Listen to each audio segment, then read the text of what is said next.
Hello everyone and welcome to Streets of Rage Silent Storm. This is one of the many Streets of Rage 4 projects that were considered, but never really made into full games. This one is one of the most impressive because it has its own sprites and its own game mechanics. One of the first things you may notice is that one of Axel's grab attacks used to be one of his specials in the old Streets of Rage games, but not anymore.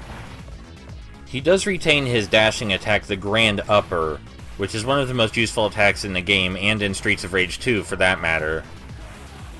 In Streets of Rage 2, it was used to counter or just completely negate a lot of enemy attacks, and that's what we're going to be using it for here as well.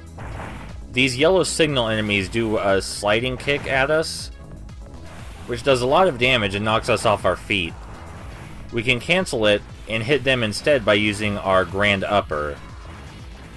Because the yellow signals in this game do sliding kicks very often, almost as often as they do in the Sega Master System version of the original game, they get an exclamation mark above their head before they're about to use that attack. All of the stronger enemies get an exclamation point above their head before they use their special attack. You can't see this when they're off the screen, however, which is a problem. But you know, aside from that, which is a relatively minor issue, this seems like a pretty good game. Considering it's a fan game and all that, it's a pretty decent beat 'em up. You're given an appropriate amount of invincibility frames for your attacks, so are the enemies, and the hitting just generally feels good. The game was unfortunately never finished. The last update was in 2014, so I'm going to assume the project has been abandoned now. But there's no doubt that a significant amount of effort went into this, and I certainly hope that the developers managed to make something else related to it, even if it's not Streets of Rage 4. This game was made using the OpenBOR engine, Open Beats of Rage, where a lot of beat-em-up fan games are made. I really like that cityscape background over there. Anyway, having to go through the BOR engine to get to this game might turn a lot of people off of it. Oops, I almost showed off something I wasn't ready to. But this game stands head and shoulders above a lot of other OpenBOR games. The yellow signals have really weird hit detection on their throws. They can grab you in the middle of one of your combos, and sometimes they duck under your punches. I'm not sure if they intentionally duck under your punches or if it's a glitch, because the ducking animation is the same animation as them being grabbed. Anyway, normally I wouldn't have died there, but that's okay because we'll get another life halfway through the stage. The yellow signals are by far the most deadly enemy in the game, in this demo, which is the entire game. We just took out our weapon, which is a thing we have.